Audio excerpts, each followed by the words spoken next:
Yo, c'est Migoïne, aujourd'hui on se retrouve pour la review du premier épisode de la saison 3 de The Owl House, Thanks to Them, qui est un épisode très bien, pour le coup un épisode qui durait 40 minutes et quelques. On va en parler, alors là il pleut chez moi, donc je sais pas si on entendra, j'espère pas, on s'en fout. Alors du coup, Thanks to Them, qui était un très bon épisode pour le coup. Un bon épisode du coup qui nous fait revenir finalement dans cet univers de The Owl House, pas dans les îles bouillantes cela dit, mais c'était franchement très lourd, même si on avait vu quelques... En fait, le truc intéressant c'est qu'on avait vu déjà quelques trailers, quelques petits extraits en fait Alors il me semble que c'était... Alors c'était soit... Moi j'ai noté que c'était la New York Comic Con, la NYCC, mais je suis pas sûr, c'était soit la New York Comic Con, soit la San Diego Comic Con, je crois que ça existe. On s'en fout pas, c'était une Comic Con en tout cas. Et du coup on avait déjà vu quelques petits extraits et c'était sympa parce qu'au final en fait les extraits qu'on avait vus c'était les extraits de début d'épisode en fait. Et moi je savais pas du tout et je les avais même pas tous regardés à vrai dire parce que j'essayais de me vraiment d'attendre vraiment en fait et de regarder ça sur le moment.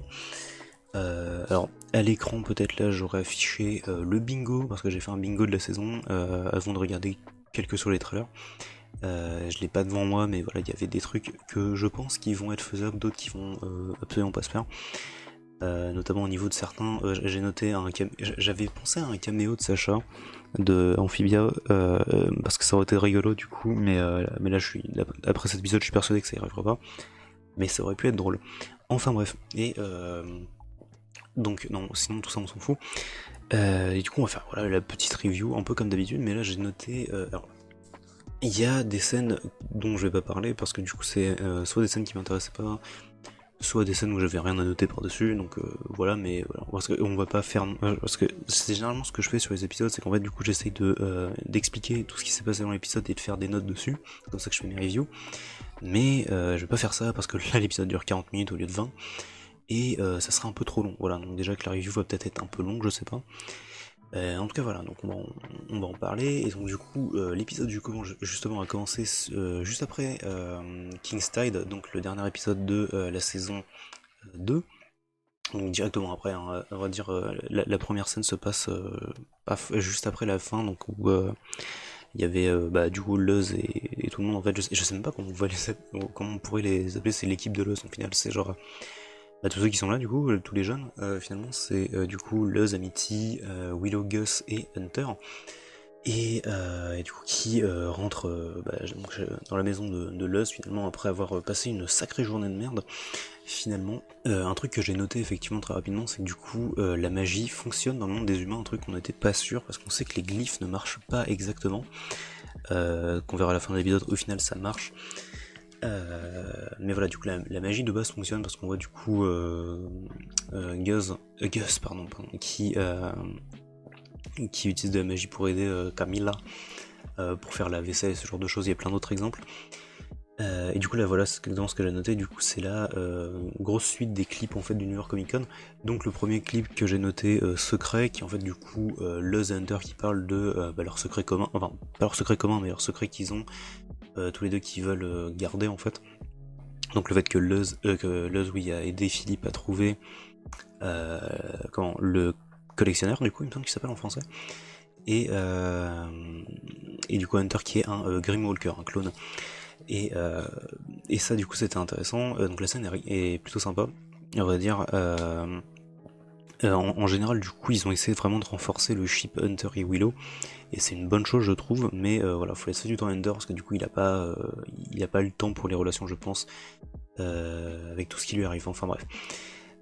Ça, du coup, il y a du coup la scène où et Luz se sent vraiment coupable hein, au final d'avoir aidé Philippe, ce qui la communauté entière, j'ai vu sur Reddit la communauté entière ne la juge pas coupable parce que c'est entièrement pas sa faute, et même si en fait elle le disait à Amity, bon bah on sait tous la réaction qu'elle aurait, c'est genre c'est pas ta faute et puis casse pas les couilles. Enfin, ce serait pas comme ça exactement, mais bref. Mais ouais, Luz se sent extrêmement coupable. Il y a notamment une scène que j'ai pas exactement notée, mais je vais en parler maintenant. C'est du coup Luz qui va à l'école et qui du coup se sent vraiment coupable quand ils sont en train de parler des héros finalement. Et donc voilà, Luz se sent vraiment coupable. C'était le truc à retenir. Bref. Et du coup, ensuite le deuxième clip qu'on avait vu, qui avait été montré, c'était du coup la première nuit, avec une petite scène à la fin en plus. Du coup la première nuit c'était donc Hunter et Gus qui sont dans la même chambre forcément, et ensuite Amity, Willow et Vi qui sont dans la même chambre, parce que c'est la chambre des filles quoi. Forcément il y a Luz aussi dans la même chambre. D'ailleurs une scène un peu drôle au final avec par exemple Hunter qui donne son allégeance, ça se dit, je sais pas, à Camilla en se prosternant devant elle, et sinon à côté il y avait Amity et Willow qui sont choqués de comment, de voir l'alarme de vie, et donc du coup elles la détruisent, voilà, MDR. Et du coup il y a une toute petite scène rajoutée du coup avec Camilla et Luz qui font un petit câlin, et du coup on voit encore que Luz voilà, elle se sent coupable de plein de choses, et notamment là du coup de ce qu'elle avait de pas avoir exactement réussi à tenir sa promesse à Camilla et à sa mère. Et là du coup après il y a donc cette fameuse scène que moi j'avais pas vue, et du coup enfin pas vue entièrement on va dire. Donc il y a un espèce de petit montage, parce qu'au final il y a plusieurs mois qui passent en fait au début de cet épisode, théoriquement 3 à 4 mois gros max je pense, parce que du coup ils disent month avec un S.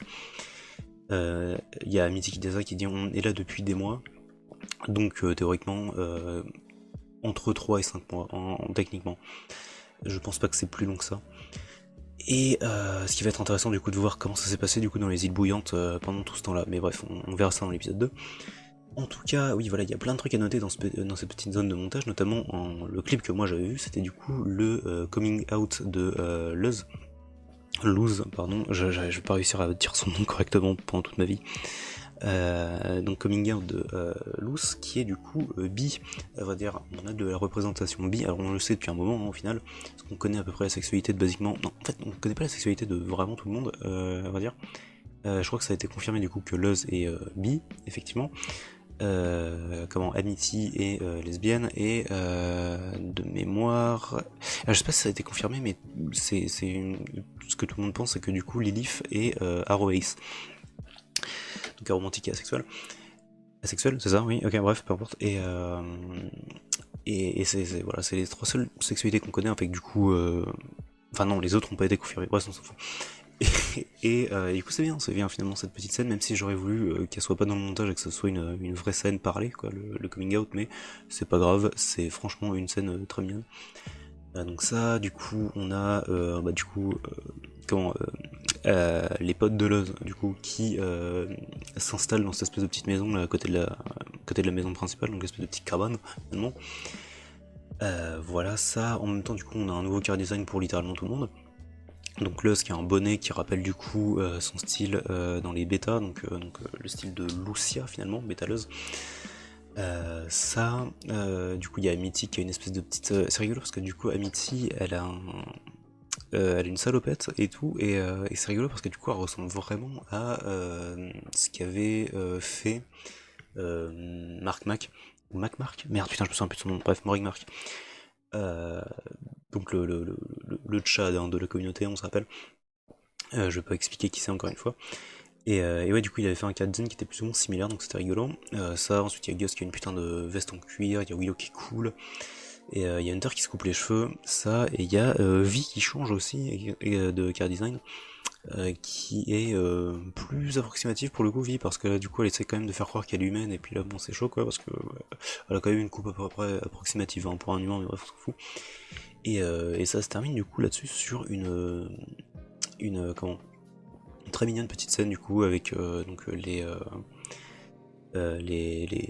gars qui sont originaires des îles bouillantes, donc du coup toutes les sorcières finalement, sorcières et sorciers qui découvrent, enfin redécouvrent on va dire la pluie humaine, parce qu'on rappelle qu'ils sont quand même arrivés sous la pluie à la base, qui du coup donc il y a l'Humanity qui danse sous la pluie, c'est adorable, et les autres qui s'amusent, c'est une très mignonne petite scène pour terminer et pour montrer que le temps passe. J'apprécie. Ensuite, du coup, il y a une scène où les boys, tout le monde, sauf Luz, du coup, et Camilla, découvrent une carte au trésor, enfin, ce qui s'apparente à une carte au trésor. Et donc, du coup, ils vont, pendant tout l'épisode, essayer de comprendre ce que c'est et chercher des indications là-dessus. Ensuite, on a on skip de 3 scènes parce que j'ai oublié ce que j'ai skippé à vrai dire, ouais, mais il y a une ou deux scènes en plus, et ensuite on voit notamment... Ah oui non c'est ça, en fait au milieu il y a la scène avec Lost qui va à l'école. Et sur le chemin du retour, machin, du coup, il y a une voiture qui a eu un accident, et la daronne qui explique que du coup, il y a un cerf qui est passé. Un cerf? Non, j'ai pas. Enfin, un animal qui est passé du coup devant sa voiture, et du coup, elle a essayé de l'esquiver, et du coup, elle s'est pris un arbre, bref. Plus de peur que de mal au final, mais du coup, la gamine assure que. Enfin, affirme que ce qu'elle a vu, c'était pas un cerf. Et là du coup, bam, petit changement de caméra et on voit qu'en fait c'était les restes de Bélos, évidemment, qu'on avait déjà vu une ou deux fois il me semble dans l'épisode, qui était un peu qui bougeait comme ça. Et on voit qu'il prend surtout possession en fait d'animaux morts, de cadavres d'animaux. Enfin, c'est même pas des cadavres, on va dire. C'est la plupart de ce qu'on voit prendre, c'est des carcasses hein, directement. C'est même plus des cadavres, c'est des carcasses, donc vraiment des os quoi. Parce qu'on le revoit faire ça une autre fois. Et donc voilà, je vais expédier ça aussi rapidement. Il y a beaucoup de références dans cet épisode, un peu random parfois, mais des petites références par-ci par-là. Du coup, notamment en fait, il y a un moment, alors c'est un peu plus tard, mais du coup, il y a l'équipe. Moi, je vais appeler l'équipe de Amity comme ça on voit de quoi je parle. L'équipe de Amity qui du coup donc fait ce que j'avais dit, donc du coup vont essayer de choper des indications sur la carte, et ils se retrouvent un peu partout, et à un moment ils rentrent dans un magasin dans lequel il y a un espèce de magasin genre de déguisement, slash d'horreur, machin, et il y a des petites tenues qui sont accrochées au mur, et ces petites tenues sont en référence à Ness de la série des Earthbound, c'était ça, voilà. J'avais noté Mother, mais c'est Earthbound, le vrai nom de la série, donc surtout qu'on voit dans Smash Bros, on va dire, j'ai l'impression que c'est vraiment genre le jeu qui l'a fait connaître, Ness. Ensuite, du coup, au milieu, il y a un costume que je connais pas du tout, à vrai dire, donc si quelqu'un le connaît, voilà, qu'il me le dise. Du coup, c'est un espèce de petit t-shirt gothique noir avec des oreilles de chat et une batte de baseball, c'était trop bizarre. Mais je sais pas du tout quel personnage ça vient, mais je suppose que ça vient d'un autre personnage, parce que du coup, à droite, on a la tenue que les élèves portent dans Little Witch Academia, genre trait pour trait, genre one to one. Et j'ai trouvé ça rigolo quand même comme référence. Et si du coup là il y a beaucoup, enfin pas beaucoup, mais du coup il y a quand même des références à Amphibia, notamment parce que par exemple au début de l'épisode, vu que c'était la fin de King's Tide, on avait encore une fois la référence de Anne qui était aux infos, et un peu plus tard du coup il y a deux autres, il y a Luz qui est Luce, putain, qui est au chez le vétérinaire du coup, donc là où sa mère travaille, et j'avais oublié d'ailleurs qu'elle travaillait chez le vétérinaire, bref on s'en fout. Et il y a sur le mur en fait du coup il y a une espèce de petite référence à Hop Pop, qui avait un slogan sur son truc, c'était j'ai complètement oublié, je le mettrai probablement à l'écran. Ça, et sur le journal de Luce, elle avait dessiné Polly, finalement, c'était du coup cette espèce de petit étard comme ça dans son petit seau, donc c'était littéralement Polly, parce qu'en plus elle a elle a le ruban sur sa tête, c'est littéralement Polly, bref. Pendant l'aventure de l'équipe de Amity, du coup, ils vont au zoo, je sais pas pourquoi, mais bref, et donc du coup, notamment ils rencontrent les girafes. Et sachant que du coup en fait les girafes sont au courant en fait, enfin viennent à la base du coup les girafes des îles bouillantes, ils essaient de lui montrer la carte, donc forcément c'est une girafe donc elle dit rien, et au final du coup il y a c'est Willow du coup qui la prend en photo, et donc là du coup elle se révèle au grand jour et bam, elle est complètement affreuse, elle est monstrueuse cette girafe, les gros yeux, machin, genre son visage qui s'ouvre à moitié, c'est l'enfer. Et donc voilà. Ça, et ensuite du coup, il y a Vi qui explique que du coup elle a peut-être une idée d'où il pourrait avoir des informations, mais elle voulait pas aller dans l'endroit parce que ça lui rappelle les mauvais souvenirs, c'est le musée. Musée dans lequel elle est allée dans l'épisode 10. Évidemment, parce que du coup c'était son épisode d'introduction, bref on s'en fout, et donc du coup elle est prête à en découdre, elle défonce la porte, et en fait c'est pas le même type qu'elle rencontre, c'est Masha. Masha qu'on avait déjà vu encore une fois dans l'épisode 10, mais on n'avait pas son nom il me semble, et en fait Masha, alors moi du coup, on est tous pareils du coup hein, dans la communauté, on pensait tous que c'était une fille, mais au final c'était une personne non binaire, donc du coup il faut utiliser Yel, et c'est pour ça que je vais utiliser son nom Masha à la place.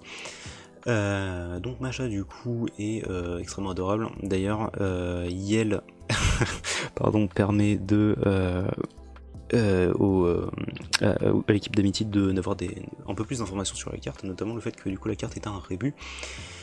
Et il y a une scène d'ailleurs, j'en ai pas parlé, oui, il y a une scène adorable parce que du coup il y a y a Masha qui parle un peu avec Vi, et elle reparle du fait que du coup, est-ce qu'elles se sont pas déjà croisées quelque part, machin. S'avère-t-il que non. Enfin, s'avère-t-il que oui, mais Vi fait genre que non. Et on voit notamment Vi qui blush très fort en regardant Masha. Serait-ce un crush? Oui, on espère. Parce que tout le monde les ship hein, depuis, depuis l'épisode 10, faut savoir. Ça m'inclut moi dans le tas, bref. Ensuite, du coup, il y a une petite scène, enfin vraiment une grande scène, on va dire, avec Luz et Hunter. Qui, du coup, parce que Hunter pense avoir vu Belos, donc du coup, il est prêt à en découdre.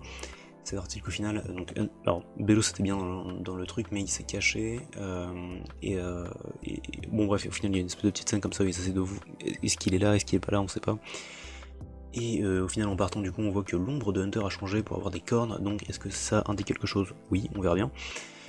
Et en tout cas, du coup, sinon, ce que je voulais noter dans cette scène, c'est qu'il y avait un petit bout de cette scène qui était vraiment adorable. Pour le coup, c'était Luz qui dit que du coup, Hunter fait maintenant partie de la famille, et Hunter, du coup, ça le fait pleurer parce que du coup, c'est la première fois qu'il entend cette phrase et que du coup, ça le fait sentir cool. Genre, enfin, pas cool, mais genre, du coup, bien, ça le fait sentir bien, ça le fait sentir protégé. Je sais pas le terme que je veux dire, mais à l'abri, c'est ça. Et voilà, ensuite du coup il y a la fête d'Halloween, donc du coup avec les petites préparations, tout le monde qui sort son petit costume.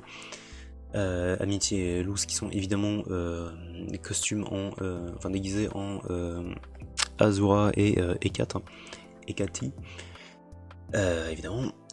Ça, ensuite du coup on retrouve Masha encore une fois pour faire une petite attraction, un espèce de ride qui parle de l'histoire des Witeben, évidemment, Witeban.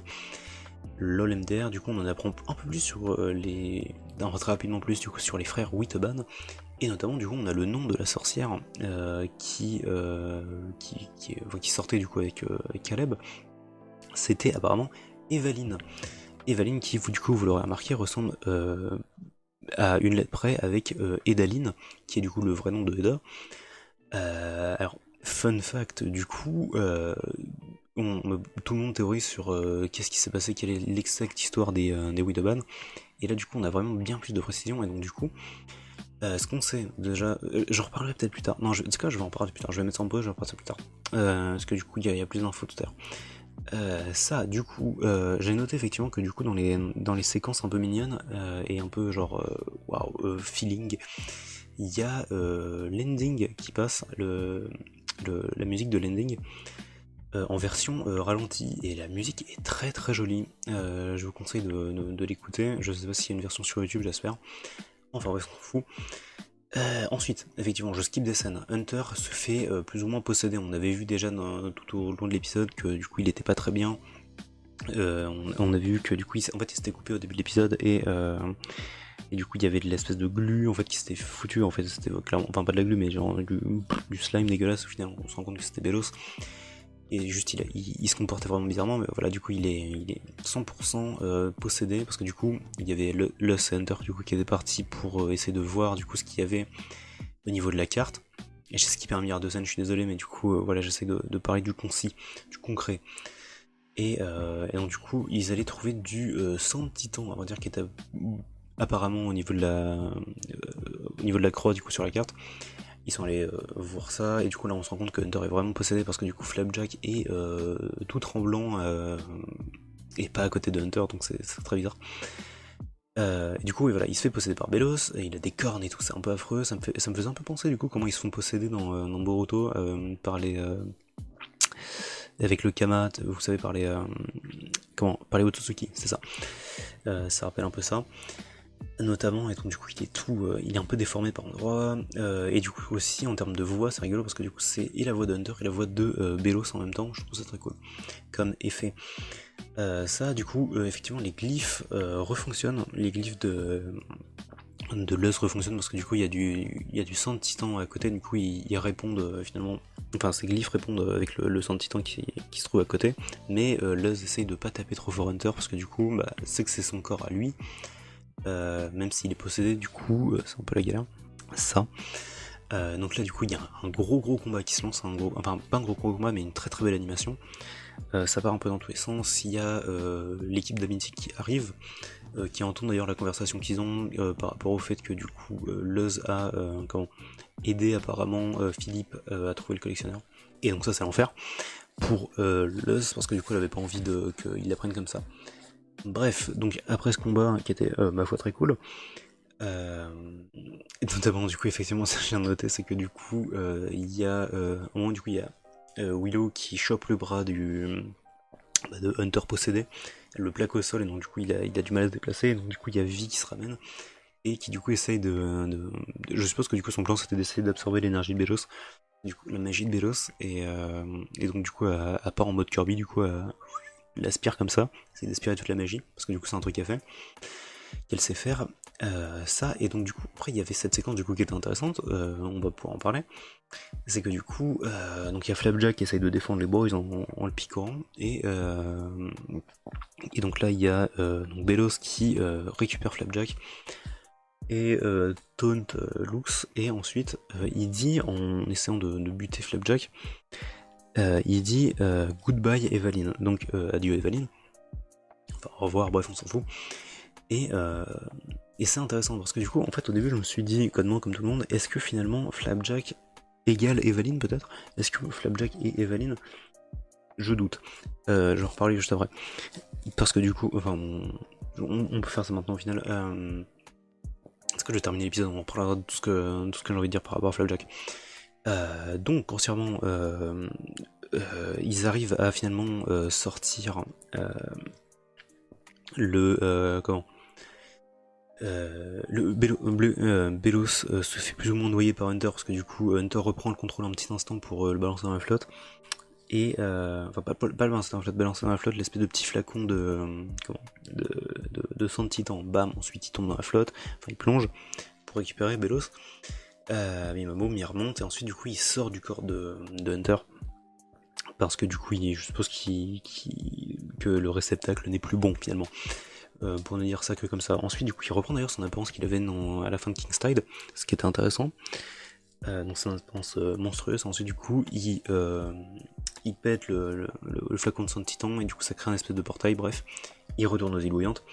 Et du coup, finalement, tout le monde retourne aux îles bouillantes. Mais c'est pas avant que finalement Flapjack se sacrifie pour Hunter, parce que du coup, il était en train de décéder. Les deux étaient en train de décéder. Du coup, Flapjack se sacrifie pour sauver Hunter.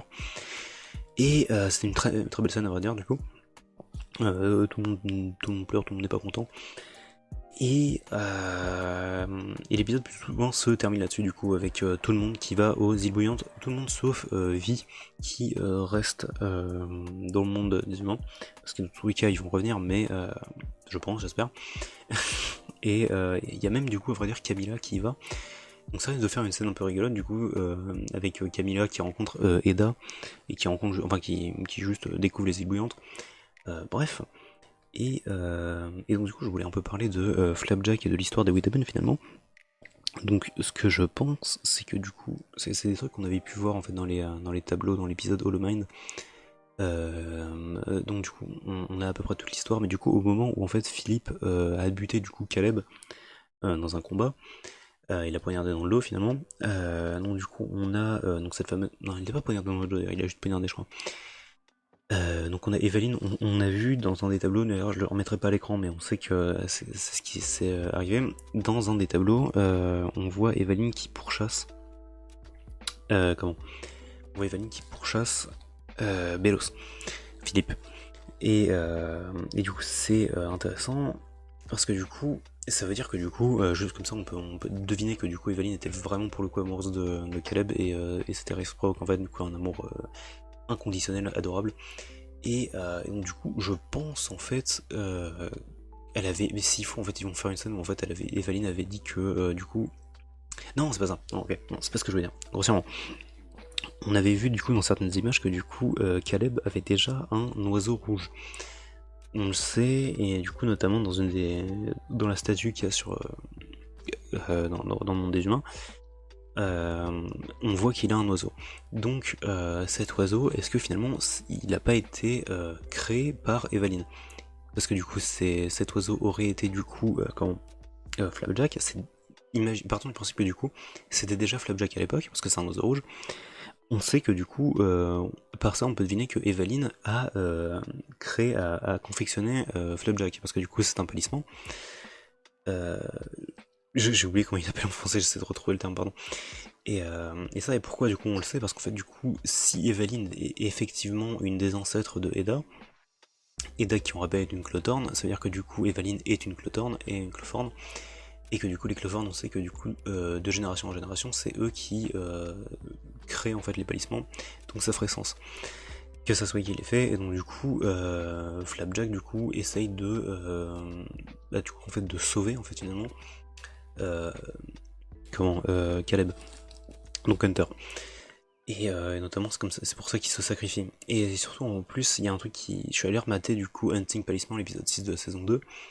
Et à la toute fin du coup il y a la Bat Queen qui dit un truc à Flapjack qui dit alors comme ça après tout ce temps tu as enfin trouvé quelqu'un. Donc du coup voilà ça signifie que du coup effectivement Flapjack est très âgé notamment. Et très très vieux on va dire, pas âgé. Et voilà, du coup, on en saura plus dans l'épisode 2 et 3, je pense. Il me semble qu'il y aura que 3 épisodes dans cette saison 3, je suis pas sûr à vérifier, mais je crois. Et en tout cas, voilà, du coup, cet épisode se termine là-dessus. J'ai très très hâte du prochain épisode parce qu'on va retrouver les îles bouillantes après potentiellement 5 mois d'attente. Et c'est intéressant. Et ça risque d'être très intéressant. On va voir ce qui s'est passé avec Eda, ce qui s'est passé avec du coup Rain. Comment tout le monde se passe et du coup surtout à quoi ressemblent les îles bouillantes. Donc du coup, comment il s'appelle, le collectionneur du coup a fait un gros bordel. On verra bien. Et en tout cas du coup moi je vous donne rendez-vous du coup ce samedi du coup pour une nouvelle vidéo, probablement du coup du gaming ou peut-être un jeu rattrape. J'essaie de voir parce que du coup la dernière fois j'avais dit la semaine prochaine, c'était pas le cas. Et sinon, du coup, pour The All Out, je sais pas du tout quand on se retrouve, parce que je crois pas que la date de l'épisode a été annoncée. Potentiellement en novembre, avec un peu de chance, mais sinon ça sera pas avant décembre, ou l'année prochaine, pire que ça. En tout cas, on verra bien, et sur ce, je vous dis la bise, et à bientôt.